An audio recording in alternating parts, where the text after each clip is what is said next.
ఒక పాటని ఎంజాయ్ చేయడం ఊరికే ట్యూన్ ఎంజాయ్ చేయడం కాదు, వాళ్ళు ఏ లైన్ నేను ఎట్ట పాడానని ఎంజాయ్ చేస్తారు. అవును, అది మరి అమ్మ ఈ లైన్లో మీరు ఈ మాడ్యులేషన్ ఇంత బాగా ఇచ్చారు, ఇది ఎక్స్ప్రెషన్ ఇంత బాగా పాడారు అని ఒక్కొక్కటి చెబుతూ ఉంటారు నాకు ఫోన్లో. అది రియల్ రసికత్వం అంటే అదనమాట. నాకు ఇంకా అవార్డులు రాలేదు, దీన్ని కొంతమంది మీకు రాలేదు, అది ఎవరికి కావాలి?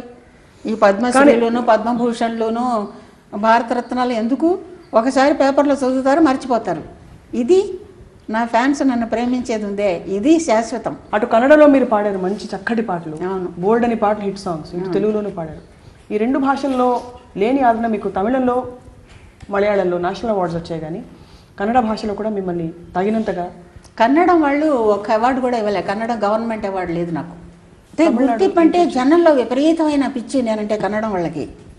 కానీ గవర్నమెంట్ తరఫుగా అవార్డులు పెట్టారు కదా, గవర్నమెంట్ అవార్డు అనేది లేదు, బికాజ్ ఐఎమ్ నాట్ కన్నడిగా. కానీ తమిళియన్స్, ఒరిస్సా గవర్నమెంట్ కూడా నాకు అవార్డు ఇచ్చారు. మరి తమిళ్ వాళ్ళు ఇచ్చారు ఎన్నో అవార్డులు, కలైమామణి ఇచ్చారు. మరి తెలుగు వాళ్ళు ఎన్నో అవార్డులు ఇచ్చారు. మలయాళంలో అయితే గవర్నమెంట్ అవార్డ్స్ 13 అవార్డులు వచ్చినాయి. అబ్బా. మరి నేషనల్ అవార్డ్స్ 4 వచ్చినాయి. మీరు హిందీలో అడుగుపెట్టిన ఆ సమయంలో అక్కడ హిందీలో చాలా గొప్ప గాయని, ఆ టైంలో వాళ్ళు ఏమన్నా ఇబ్బంది పడ్డారా? ఒక సౌత్ నుంచి ఇంత మంచి సింగర్ లేదు రావడం, ఎప్పుడు అలాంటి సందర్భాలు? లతా గారితో మీ ఇంటరాక్షన్? లతా వచ్చినప్పుడు నేను ఎక్కువ ఒకసారి వాళ్ళ ఇంటికి వెళ్ళా, ఎప్పుడో ఒకసారి. ఆవిడ చెప్పింది, నేను సింగారవేళనే అదే కొంచెం చల్లంగి మురిపించే మొగలు తమిళ్, అది రికార్డు ఉంది నా దగ్గర అని చెప్పింది. హిందీలో చాలా పాడాను నేను. అప్పుడు వాళ్ళు ఎక్కువ ఏం పాడలేదు, పాడుతున్నారు కొన్ని. కానీ మా ఆయన కొంచెం ఏంట్లేదు ఈ పాటలు, ఇదివరకు పాటలలో లేవు, ఇప్పుడు పాడకపోయినా పర్వాలేదని అవాయిడ్ చేసేవాడు.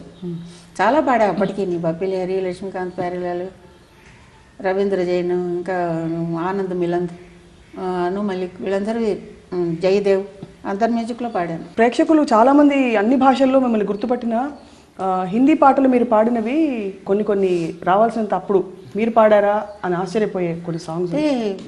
ఇది సాహిబ్ అనే పిక్చర్లో నేను బప్పిలేరి ఒక పాట పాడాను, యార్ బినా చైన్ కహారే, యార్ బినా చైన్ కహారే, ప్యార్ బినా చైన్ కహారే, సోనా నహీ చాందీ నహీ యార్ తో మిలా అరే ప్యార్ కర్లే. ఈ పాట చాలా పాపులర్, కానీ చాలామందికి నేను పాడానని తెలీదు. తర్వాత ఇంకోటి Bol baby Bol rock and roll అనే పాట, నేను కిషోర్ కుమార్, అది కూడా ఎవరికి తెలీదు.